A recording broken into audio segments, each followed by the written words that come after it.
श्रीओम। क्या आप भी memory loss, lack of concentration या लैक ऑफ फोकस के शिकार हैं? अगर आपको लग रहा है कि दिन ब दिन हम चीज़ें रख के भूल रहे हैं, हमारी मेमोरी लॉस हो रहा है, तो आज का ये वीडियो आपके लिए बहुत ही लाभदायक है। इसमें मैं आपको ये बताऊंगी कि आयुर्वेद में हम किस प्रकार से इन चीज़ों को क्योर कर सकते हैं। सबसे पहले आयुर्वेद में जो वर्णित औषधियां हैं, दो औषधियां जिनका मैं नाम बताऊंगी। एक है वच या जिसे वचा भी बोला जाता है, इसका लैटिन नेम है एकोरस कैलमस, और इसके साथ साथ मुलेठी। इन दोनों जो हर्ब्स हैं, इनका चूरन हमें लेना है। जो वचा है इसका चूरन तकरीबन 1/4 टीस्पून और जो मुलेठी है इसका चूरन तकरीबन आधा चम्मच। तो इन दोनों को मिक्स करना है।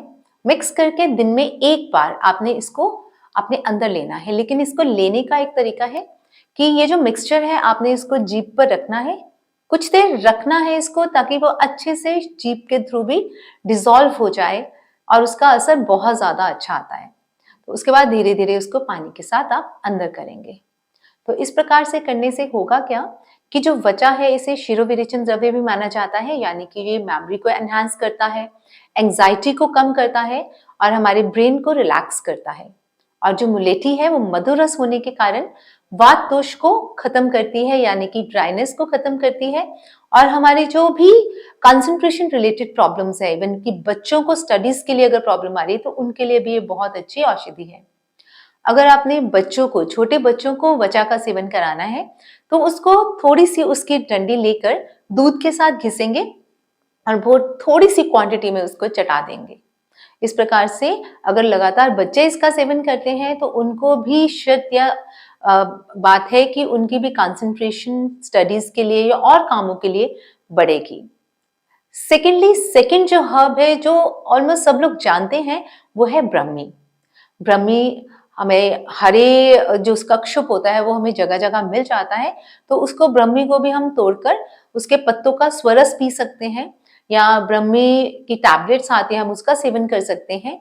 इस प्रकार से सेवन करने से जो ब्रह्मी है उसका भी असर इसी प्रकार है, हमारी मेमोरी को एनहांस करता है और हमारी जितनी भी मानसिक रोग है उनको भी दूर करने में सक्षम है। इवन जिनको नींद कम आती है, इंसोम्निया की प्रॉब्लम है, उसमें भी ये बहुत ही लाभप्रद है। उसके बाद आता है आयुर्वेद में वर्णित है एक पंचकर्म में नस्य नस्य नामक एक कर्म है जिसके थ्रू हम मेमोरी को भी ठीक कर सकते हैं और अपने फोकस को बेटर कर सकते हैं, नींद अच्छी आ सकती है, एंटी एंजाइटी भी है। तो जो नस्य है उसमें क्या होता है, नस्य के द्वारा हम नाक में मेडिसिन डालते हैं और ये बोला भी गया है आयुर्वेद में कि नाक जो है वो हमारे गर्दन से ऊपर के जितने भी ऑर्गन्स है उनका द्वार है। तो हम नाक से जो भी मेडिसिन डालेंगे उसका असर हमारे आंखों में, कानों में, नाक से रिलेटेड प्रॉब्लम, हेड से रिलेटेड, ब्रेन से रिलेटेड प्रॉब्लम, उसमें हमें बहुत ही फायदा मिलता है। तो नस्य भी अलग अलग तेलों से होता है, उसका मैं अलग वीडियो बना के डालूंगी। उसके पश्चात एक जो चीज आप बड़े आराम से घर में और कर सकते हैं वो है योगासन। आयुर्वेद में बहुत सारे योगासन वर्णित है जो आप रेगुलरली करके अपनी मेमोरी को बढ़ा सकते हैं।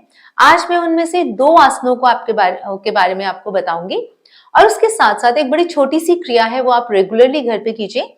दोनों हाथों को क्रॉस करके कानों के लोब्यूल्स को पकड़ के उसको खींचिए, because these are the points for memory enhancement. तो इनको आप लगातार करेंगे, उसमें भी आपको बहुत फायदा होगा। अब मैं आपको 2 आसन बता रही हूँ जिनको आप रेगुलरली कीजिए, उससे आपका फोकस बढ़ेगा। जो पहला आसन है हमारे कंसंट्रेशन और मेमोरी को बढ़ाने के लिए वो है वृक्षासन। वृक्षासन की पोजीशन आप देख लेंगे। इसमें आपने एक पॉइंट पे फोकस करके इस आसन को करना है, एक साइड से फिर दूसरी साइड से।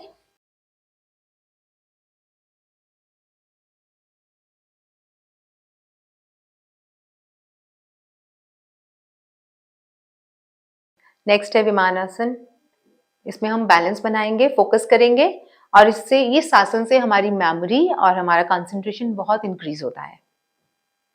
दोनों साइड से करेंगे। श्वास भरते हुए पोजीशन लेंगे, होल्ड करेंगे, श्वास छोड़ते हुए वापस।